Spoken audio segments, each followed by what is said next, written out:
BA programme political science का ये paper है 5th सेमेस्टर का एसवाल का, जिसका यूनिट 2 की आज हम चर्चा करेंगे, इकाई 2 की। और उसके ऊपर ये वीडियो और नोट्स बनाए गए हैं, आप इन्हें ध्यान से पढ़ें क्योंकि यूनिट 2 से इकाई 2 से प्रश्न आएगा ही आएगा। इसमें कहने के लिए तो 4 टॉपिक्स हैं, 5 टॉपिक्स हैं, बट मेरी राय इसमें अगर आप 3 टॉपिक भी इसमें से अच्छे से कर लेते हैं तो आपका पेपर अच्छा चला जाएगा। आप कोशिश करें कि इन्हीं में से जो मैं समझाने जा रहा हूँ उसी को ध्यानपूर्वक करें। पहला जो टॉपिक है इसमें वैज्ञानिक प्रबंधन दृष्टिकोण, इसे शास्त्रीय सिद्धांत भी कहते हैं, FW टेलर का सिद्धांत भी कहते हैं।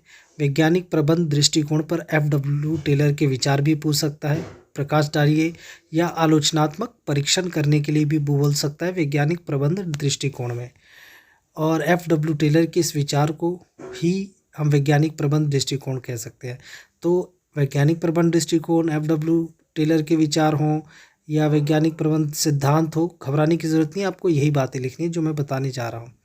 FW टेलर के बारे में बात करें तो इनका जो प्रबंधन का सिद्धांत है अद्भुत सिद्धांत है, जहाँ पर टेलर ने कार्यक्षमता प्रभावशीलता पर जोर दिया है। उन्होंने मुख्य रूप से उत्पादन में सुधार पर बल दिया है। टेलर के कुछ महत्वपूर्ण कार्य उनके लेखों में दिखाई देते हैं। आप देखेंगे कि टेलर एक निश्चित समय सीमा के समाप्त होने की बात करते हैं, कार्य के अनुसार मजदूरी दर में विविधात्मक की बात करते हैं, उचित स्थान पे उचित व्यक्ति का होना टेलर आवश्यक मानते हैं। तो ये उनके सिद्धांत में आप लिख सकते हैं। अगला जो टॉपिक आप इसमें डालेंगे वैज्ञानिक प्रबंध दृष्टिकोण, कहने का अर्थ ये है कि टेलर जो है समस्याओं के समाधान के लिए वैज्ञानिक प्रयास की बात करते हैं। वो उत्पादकता में सुधार लाना, लाभ अर्जित करना, कम खर्च में बताने की कोशिश करते हैं। उनका ये मानना है कि नए बाज़ारों का विकास करना चाहिए, संस्कृतियों के साथ जोड़ने का प्रयास करना चाहिए और वैज्ञानिक पद्धतियों पर बल देते हैं। तो ये वैज्ञानिक प्रबंध दृष्टिकोण है टेलर का, या सिंपल वैज्ञानिक प्रबंध दृष्टिकोण में भी आप इसे लिख सकते हैं, टेलर का नाम मेंशन ना हो तब भी चलेगा। वैज्ञानिक प्रबंध सिद्धांत में FW टेलर ने ये बात कही थी कि 4 बातें कही थी। एक तो कार्यों में वैज्ञानिक दृष्टिकोण का विकास होना चाहिए, दूसरा कार्य का कठोर वर्गीकरण होना चाहिए, प्रशिक्षण व्यवस्था होनी चाहिए, यानी कि एम्प्लॉयज़ को आप ट्रेनिंग दें। दूसरी चीज़ कि आप अपने एम्प्लॉयज़ को जब कंपनीज़ के लिए सेलेक्ट करते हैं तो वैज्ञानिक दृष्टिकोण से चेक करके सिलेक्शन दें, यानी पहले चेक करें कि वो उस काम के लिए लायक है या नहीं है। और मालिक और श्रमिकों की जिम्मेदारी भी तय करें कि मालिक की क्या जिम्मेदारी रहती है और एक श्रमिक की फैक्ट्री में क्या जिम्मेदारी रहती है, ये बातों का ध्यान रखें। और ये टेलर के 4 विचार जो हैं आप केवल FW टेलर के सिद्धांत में ही नहीं, वैज्ञानिक प्रबंध सिद्धांत में भी लिखना है आपको। तो मेंशन ये बात दिमाग में बिठा के रखिए कि यही सिद्धांत आपको लिखने हैं। इसके अलावा अगर हम बात करें तो इनका आलोचनात्मक अगर परीक्षण आपसे पूछा जाता है तो आलोचनात्मक परीक्षण में या आलोचना में आप क्या लिखेंगे? आलोचना में आप लिखेंगे कि आलोचना इस आधार पे की गई है कि ये निम्न स्तर पे, निम्न लेवल यानी लोअर लेवल पे ये मैनेजमेंट फिट नहीं बैठता है। और दूसरा मानवीय पक्षों की अवहेलना की गई है, सिर्फ वैज्ञानिक पक्ष पे ही बल दे रहे हैं वो। और यही वजह थी कि इनके प्रबंधन के सिद्धांत के खिलाफ श्रमिक वर्ग भी हो गया था, ये ध्यान रखिएगा। श्रमिक संगठन FW टेलर के सिद्धांत के बिल्कुल विपक्ष में खड़ा था। और वैज्ञानिक प्रबंध सिद्धांत के पहलुओं पे तो देखा जाए बल दे देता है, लेकिन यह सिद्धांत कहीं ना कहीं प्रबंध के बड़े संगठनों में ही लागू हो सकता है, छोटे लोअर लेवल पे इसे लागू नहीं किया जा सकता। तो ये इनका आलोचनात्मक पक्ष रख सकते हैं हम। इसके अलावा अगर हम बात करें तो मैक्स वेबर का नौकरशाही का सिद्धांत आपसे अलग प्रश्न पूछेगा, ये 2nd यूनिट से रिलेटेड। तो इसमें आप मैक्स वेबर ने नौकरशाही की संकल्पना दी थी, तो नौकरशाही पे भी अगर प्रश्न आता है तो उसमें आप मैक्स वेबर के विचार को ज़रूर मेंशन करें, क्योंकि ये मार्क्स आपको गेन कराएगा, मार्क्स दिलाएगा एसवाल के पेपर में। मैक्स वेबर नौकरशाही अलग नहीं है, एक ही कह सकते हैं क्योंकि उन्होंने ही नौकरशाही का सिद्धांत दिया था। तो ये चीज़ें हैं देखा जाए तो मैक्स वेबर से रिलेटेड या नौकरशाही से रिलेटेड प्रश्नों में आप इस तरीके की बातें लिखेंगे जो मैं बताने जा रहा हूँ। सबसे पहली चीज़, नौकरशाही है क्या? तो नौकरशाही का सरल अर्थ है डेस्क सरकार। 1745 में फ्रांस के विंसेंट ने इस शब्द का प्रयोग सबसे पहले किया था। हालांकि मैक्स वेबर ने इस पे अपने सिद्धांत दिए। व्यवहार के लिए नौकरशाही अधिकारियों की प्रशासन, देखिए नौकरशाही का मतलब ब्यूरोक्रेसी, जिसमें कार्यकुशलता होनी चाहिए, आर्थिक प्रतिस्पर्धा काफ़ी ज़्यादा थी, ये मैक्स वेबर का मानना था। पूंजीवाद व्यवस्था से प्रभावित थी और उसी की वजह से ये जन्मा भी, ये मैक्स वेबर का मानना था।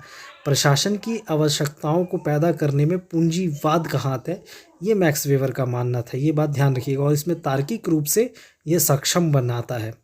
इसके अतिरिक्त अगर हम बात करें तो प्राधिकार पर भी मैक्स वेबर के विचार है। प्राधिकार का अलग प्रश्न भी आ सकता है, अगर नहीं भी आता तो नौकरशाही में आप इसे ईजिली लिखेंगे। तो नौकरशाही को परिभाषित करते समय उन्होंने प्राधिकार पे बल दिया, क्योंकि नौकरशाही प्राधिकार क्या है, एक प्रकार का पावर, शक्ति, ऑथोरिटी, कोई भी काम किसी को करने की ऑथोरिटी, वैधता, पहचान होती है, यही प्राधिकार है, ध्यान रखिएगा। और मैक्स वेबर ने 3 प्रकार के प्राधिकार की बात की है, और यह प्राधिकार कुछ भी कराने की शक्ति देता है। देखिए हर किसी के पास अपनी अपनी पावर है, प्रिंसिपल के पास अपनी पावर है, पुलिस ऑफिसर के पास अपनी पावर है। वो पावर क्या है, वो प्राधिकार है कि वो उस काम के लिए वैलिड है, जो काम के लिए उसे चुना गया है। तो यही चीज़ प्राधिकार पर मैक्स वेबर के विचार है, जिसमें उन्होंने कहा था कि प्राधिकार 3 तरीके से प्राप्त होती है।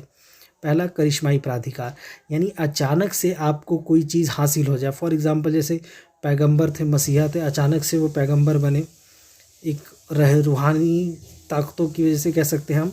इसी तरीके से अगर हम बात करें तो जैसे रातों रात अचानक से कोई प्रधानमंत्री बन जाए तो ये करिश्मा होगा, तो ये करिश्माई प्राधिकार है, जादुई ताकत एकदम से शक्ति से जुड़ा हुआ, तो ये पहला मानते हैं। दूसरा परंपरागत अधिकार, परंपरागत में उनका मानना था कि आपको ताकत पीढ़ी दर पीढ़ी मिले, आपके फादर से, आप राजा से राजा का बेटा राजा बन जाता है, तो परंपरागत अधिकार हुआ, प्राधिकार हुआ। तीसरा विधिक तार्किक प्राधिकार, इसमें कानूनी तौर तरीके से, वैधिक तरीके से आप ताकत को हासिल करते हैं नीचे से आगे तक जाके। अगला प्रश्न आपका इस यूनिट से बनता है तार्किक निर्णय निर्माण, हर्बर्ट साइमन के विचार। अगर ये नहीं भी पूछता तो निर्णय निर्माण जरूर पूछ लेगा। निर्णय निर्माण के सिद्धांत या तार्किक निर्णय निर्माण, हर्बर्ट साइमन के विचार बताइए, इस तरीके से प्रश्न इसमें पूछे जाते हैं। या हर्बर्ट साइमन द्वारा आलोचनात्मक परीक्षण कीजिए तार्किक निर्णय निर्माण का, तो इस तरीके से प्रश्न इसमें बनते हैं। तो निर्णय निर्माण, नीति निर्माण और तार्किक निर्णय निर्माण ये एक ही है, आप कन्फ्यूज़न बिल्कुल ना हो। और हर्बर्ट साइमन के विचार इसके साथ जुड़े हैं, चाहे वो पूछे या ना पूछे, आपको लिखने ही लिखने होंगे उसमें हर्बर्ट साइमन के विचार, ये भी बातें ध्यान रखिएगा। अब अगर हम बात करें तो इनके सिद्धांत क्या थे। तार्किक निर्णय, तार्किक का मतलब होता है बौद्धिक, ये ध्यान रखिएगा। और निर्णय निर्माण यानी जो नियम, कायदे, कानून बनाए जाते हैं, फैसले लिए जाते हैं, पॉलिसीज़ बनाई जाती हैं देश के विकास के लिए, वही नीति निर्माण है और कुछ नहीं है निर्णय निर्माण। अगर अब हम बात करें निर्णय निर्माण की परिभाषाओं में, तो यह एक प्रकार की गतिविधि है जो वास्तविक चुनाव करता है, ये कुंटस का मानना है। मेलविन का मानना है कि प्रशासन वास्तव में एक निर्णय निर्माण प्रक्रिया है जिसका क्रियान्वयन की जिम्मेदारी प्रशासन पे होती है। पीटर ड्रकर मानते हैं प्रबंधन जो भी करता है वो निर्णय निर्माण के द्वारा ही करता है। तो सिंपल निर्णय निर्माण क्या है, प्रबंधन का मुख्य काम। कोई भी काम करने से पहले आप नियम, कायदे, कानून बनाते हैं, एक प्रक्रिया अपनाते हैं, वही निर्णय निर्माण हो गया। योजना एक तरीके से, भारत में से योजना आयोग है। तार्किक निर्णय निर्माण में पहली चीज़ क्या होती है, अगर कोई नियम, कायदे, कानून या कोई पॉलिसी बनानी है तो गवर्नमेंट क्या करती है, सबसे पहले समस्या की पहचान करेगी। दूसरी चीज़, निर्णय के मानदंड स्थापित करती है कि जोखिम कितना होगा, कहाँ कहाँ से किसको हित पहुँचेगा, किसको नुकसान पहुँचेगा। तीसरा, उसका प्रभाव किन किन पे पड़ेगा। चौथा चीज़ कि भाई विकल्प, उसके अलावा और कोई संभावना है या नहीं है, और क्या क्या विकल्प है हमें। अगली चीज़ है प्रत्येक विकल्पों का मूल्यांकन किया जाता है सरकार द्वारा, किसको हानि होगी, किसको लाभ होगा। फिर उस नियम, जो योजना बनाएगी उसको लागू किया जाता है। योजना लागू करने के बाद अगला स्टेप होता है कि उस योजना का मूल्यांकन करना कि वो आखिरकार कहाँ तक सही रहा उनका फैसला। तो इस तरीके के तार्किक निर्णय निर्माण में प्रक्रिया में जोड़ा जाता है।